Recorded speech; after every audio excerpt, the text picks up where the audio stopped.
Assalamu alaikum students, I am Faiza Fahim. I am your maths teacher class 9th.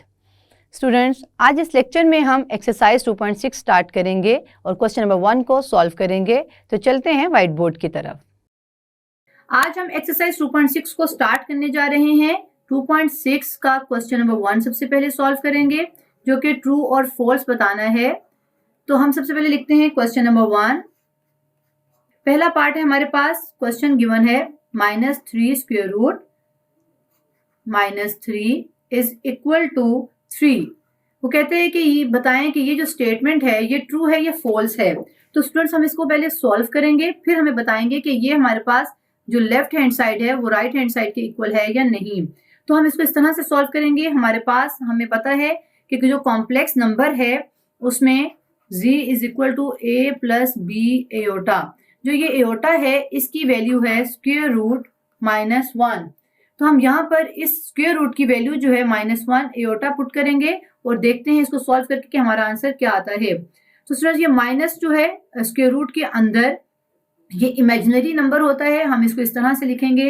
अगर मैं इसको separate कर दूं -1 और स्क्वायर रूट 3, ये हमने प्रॉपर्टीज ऑफ रेडिकल के मुताबिक यहाँ पर मैंने इसको दोनों को स्क्वायर अलग कर दिया है। प्रॉपर्टी ऑफ रेडिकल ये हमने पढ़ी थी कि अगर दो नंबर हों और बाहर हमारे पास कोई भी पावर हो तो हम उन दोनों को सेपरेट कर लेते हैं।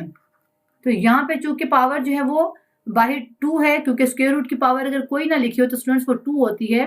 तो हमने यहाँ पर एक माइनस है और एक 3 है, 2 है, तो हमने इसको दोनों के ऊपर इस रेडिकल प्रॉपर्टी को यूज करते हुए मैंने स्क्वायर रूट को सेपरेट किया है।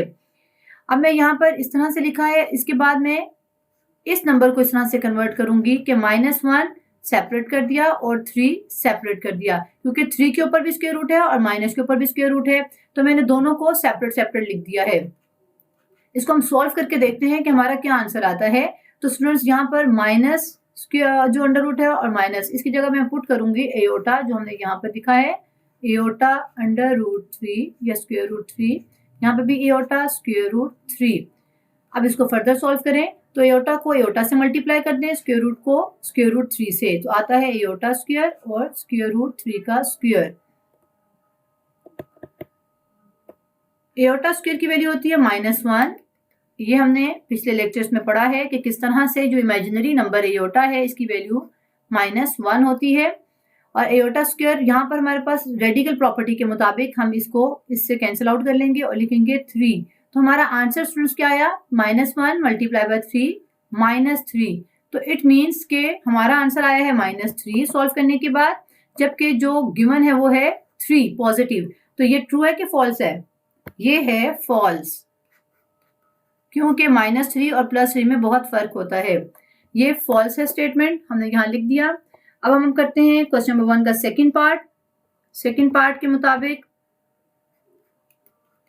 पूछा गया है कि जो एओटा है उसकी पावर है 73 is equal to minus iota. ये हमने देखना है कि ये स्टेटमेंट ट्रू है या फॉल्स है। तो हम यहाँ पर एओटा की पावर 73 लेकर इसे सॉल्व करेंगे। ये हमने 2.5 में इंटीग्रल पावर ऑफ एओटास को सॉल्व किया था क्वेश्चन नंबर 1 में। 2.5 की क्वेश्चन नंबर 1 में हमने एओटा की इंटीग्रल पावर्स को सॉल्व किया था। तो यहाँ पर मैं एओटा 73 लेकर इसे सॉल्व करती हूँ। एओटा 73 को मैं ब्रेक करने लगी हूँ स्टूडेंट्स, 72 डॉट एओटा 1। यहाँ पर मैंने 73 के नंबर को 72 और 1 में ब्रेक किया। अब यहाँ पर 72 को हम फर्दर ब्रेक कर सकते हैं, 2 मल्टीप्लाई बाय 36, क्योंकि 36 को मल्टीप्लाई करें 2 से तो आता है 72। 6 to the 12 1, 3 to the 6 1 7, 72। तो मैंने 2 और 36 इसको दो पावर्स में चेंज कर दिया, क्योंकि हम इन्हें मल्टीप्लाई करेंगे दोबारा तो फिर हमारे पास 72 आ जाएगा। एओटा स्क्वायर की वैल्यू होती है -1, यहाँ पे लिखेंगे -1 और अंदर है ऊपर है 36 dot iota is equal to. Students यहाँ पे हम पहले भी हम डिस्कस कर चुके हैं कि अगर पावर जो है वो इवन हो तो जो रियल नंबर के साथ माइनस होता है वो पॉजिटिव हो जाता है।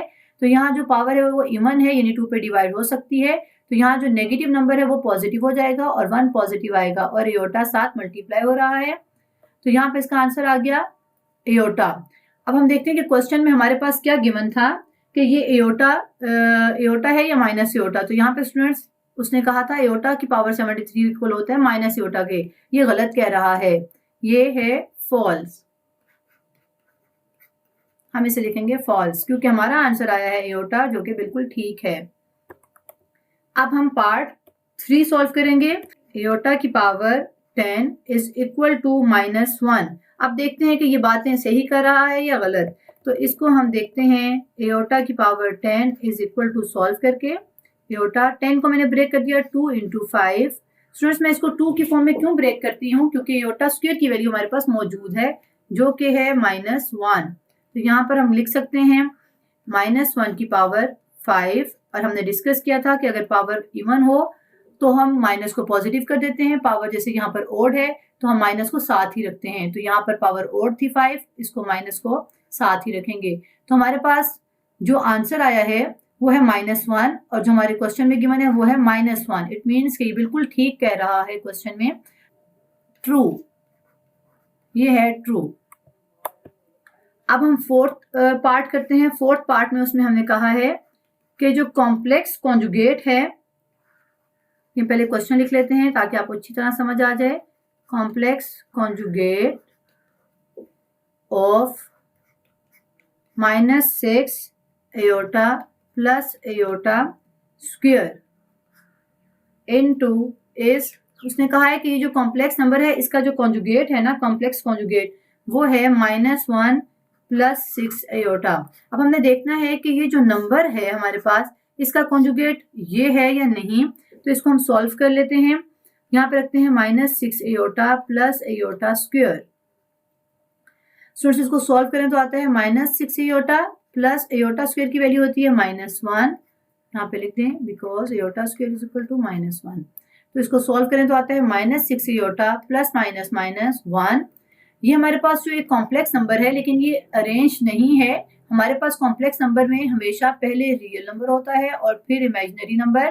तो अगर मैं इसको लिखूं -1 -6 एयोटा, ये मैंने यहाँ पे किया है रीअरेंज, और कुछ नहीं किया है। इस कॉम्प्लेक्स नंबर को देखते हुए मैंने अपने इस कॉम्प्लेक्स नंबर को अरेंज किया है यहाँ पर।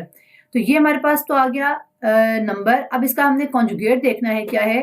तो कॉन्जुगेट में हमारे पास -6 एयोटा प्लस एयोटा स्क्वायर, ऊपर ये बार शो करूंगी, ये बार शो करी है कि हम इसका कॉन्जुगेट फाइंड आउट करें हैं यहाँ पर। तो इसका कॉन्जुगेट क्या बनेगा, -1, दरमियान वाली वैल्यू का हम साइन चेंज करेंगे, कॉन्जुगेट में करते हैं जो, प्लस 6 एयोटा। तो स्टूडेंट्स, अगर हमारे पास ये कॉन्जुगेट आया है इस एक्सप्रेशन का, तो हम देखते हैं हमारे क्वेश्चन में क्या गिवन है। क्वेश्चन में भी कॉन्जुगेट -1 प्लस 6 एयोटा है, तो इट मीन्स कि ये बिल्कुल ठीक कह रहे हैं। हम लिखेंगे ट्रू, ट्रू है ये। फोर्थ पार्ट ट्रू है। हम फिफ्थ पार्ट की तरफ चलते हैं। फिफ्थ पार्ट में बोला है कि जो difference of a complex number z is equal to a plus b iota and its conjugate is a real number. हमने बताना है कि हमारे पास एक z है a प्लस बी एयोटा, और जो इसका कॉन्जुगेट है, इसका पहले कॉन्जुगेट लिख लेते हैं क्योंकि हमें कॉन्जुगेट भी चाहिए। कॉन्जुगेट को बार से शो करते हैं और साइन चेंज करते हैं। इमेजिनरी पार्ट का या दरमियान वाले को चेंज करने को कॉन्जुगेट कहते हैं, मिडिल वैल्यू के साइन को चेंज करने को। तो ये मैंने कॉन्जुगेट लिखा है, ये रियल नंबर है। अब क्वेश्चन ये है कि difference of a complex number, ये और कॉन्जुगेट का वो एक रियल नंबर आता है। ये देखते हैं कि किस तरह से। डिफरेंस कहते हैं स्टूडेंट्स माइनस को।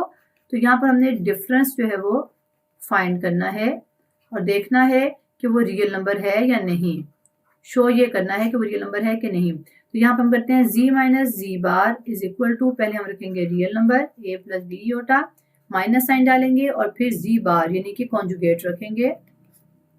इसको सॉल्व करते हैं और देखते हैं कि हमारे पास क्या आता है आंसर।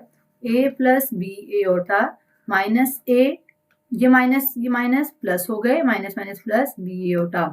अब यहाँ पर स्टूडेंट्स देखें तो हमारे पास a minus a cancel out हो गया क्योंकि एक पॉजिटिव था एक नेगेटिव था। बाकी बचता है इमेजिनरी नंबर, वो कितने हैं 1 और 1 यानी कि 2b एयोटा।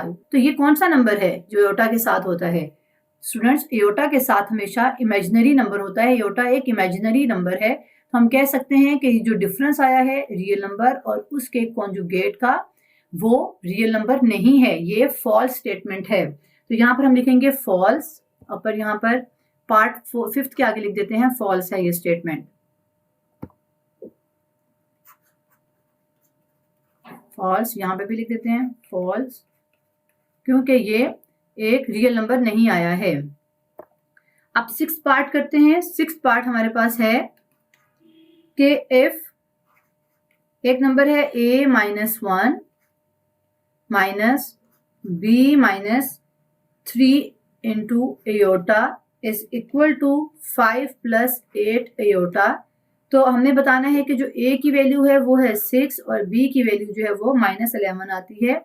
ये इसने क्वेश्चन में हमें बताया है कि अगर इस तरह से इक्वालिटी हो दो कॉम्प्लेक्स नंबर्स की, ये 1 और 2, तो उनका जो आंसर है a और b वैल्यू का वो 6 और -11 है। ये हमने पहले भी equality of the complex number से रिलेटेड क्वेश्चन में सॉल्व किया था।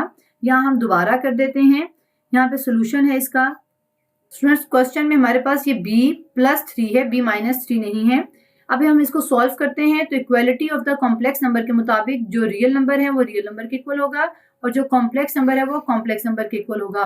तो इसको हम डायरेक्ट सॉल्व करते हैं। a minus 1 is equal to 5 and दूसरा जो पार्ट है वो है minus b plus 3 is equal to 8। यहाँ पर मैंने रियल नंबर को रियल नंबर के इक्वल रखा है और इमेजिनरी नंबर को इमेजिनरी नंबर के इक्वल रखा है। यहाँ पे हम a को सॉल्व कर लेते हैं। a is equal to 5 plus 1, यहाँ a 1 माइनस था, दूसरी साइड पे जाके प्लस हो गया तो 6। a तो 6 आ गया है जो कि क्वेश्चन में भी 6 है। अब जो दूसरी इक्वेशन है उसके मुताबिक हम इसको सॉल्व करते हैं। यहाँ पर उसको नीचे सॉल्व कर लेते हैं सामने की बजाय। तो माइनस जो है वो ब्रैकेट के अंदर दोनों के साथ मल्टीप्लाई है। Minus b minus 3 is equal to 8 minus b is equal to 8 minus 3 यहाँ पे जाकर प्लस हो जाएगा तो आता है 11। 8 प्लस 3 माइनस b की वैल्यू हमेशा पॉजिटिव होती है तो b is equal to minus इस साइड पे -11 है। तो स्टूडेंट्स b भी 11 है, -11 जो गिवन है, और a भी हमारे पास 6 है। तो हम कह सकते हैं कि हमारी स्टेटमेंट के मुताबिक दोनों के आंसर ठीक हैं, तो ये ट्रू है। तो हम यहाँ पे लिखते हैं ट्रू, जो हमें उसने स्टेटमेंट पूछी थी। अब हमारे पास लास्ट जो है पार्ट है 7th क्वेश्चन नंबर 1 का, उसको देखते हैं वो क्या है। क्वेश्चन नंबर 1 का 7th पार्ट है कि product of a complex number and its conjugate is always a non negative real number. ये उसने स्टेटमेंट दी है। अब ये देखना है ट्रू है कि फॉल्स है। तो हम देखते हैं, यहाँ पे एक कॉम्प्लेक्स नंबर लेट कर लेते हैं। Let g is equal to a plus b iota, और जो उसका कॉन्जुगेट है वो लेट कर लेते हैं। कॉन्जुगेट आता है जो मिडिल वैल्यू है, ये इमेजिनरी नंबर है, उसके साइन को चेंज करना, a माइनस बी एयोटा। तो ये उसने कहा इन दोनों का, इन जो हमारे पास रियल नंबर है और जो उसका कॉन्जुगेट है, दोनों का प्रोडक्ट। प्रोडक्ट का मतलब होता है मल्टीप्लाई करना। उन दोनों का प्रोडक्ट जो है वो क्या है, non negative real number, non negative real number. तो ये देख लेते हैं जो प्रोडक्ट है वो आता है कि नहीं। Product of z and z bar is non negative real number. तो स्टूडेंट्स इसको चेक करते हैं सोल्यूशन। हम दोनों रियल नंबर्स को, जो नंबर और उसका कॉन्जुगेट है, मल्टीप्लाई करेंगे।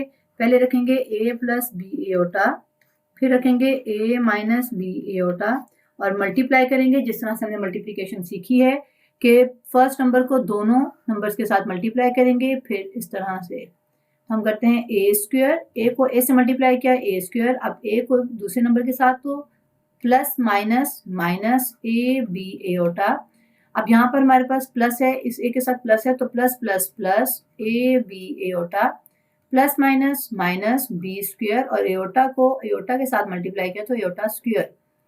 तो ए स्क्वायर माइनस, यहाँ पे स्टूडेंट्स हमारे पास माइनस ए बी और प्लस ए बी एयोटा लिखा हुआ है, ये दोनों कैंसिल आउट हो जाएंगे क्योंकि दोनों सेम है लेकिन साइन ऑपोजिट है, तो ये कैंसिल हो गए। यहाँ पर हमारे पास है बी स्क्वायर और एयोटा स्क्वायर की वैल्यू है -1, यहाँ पे लिख लें।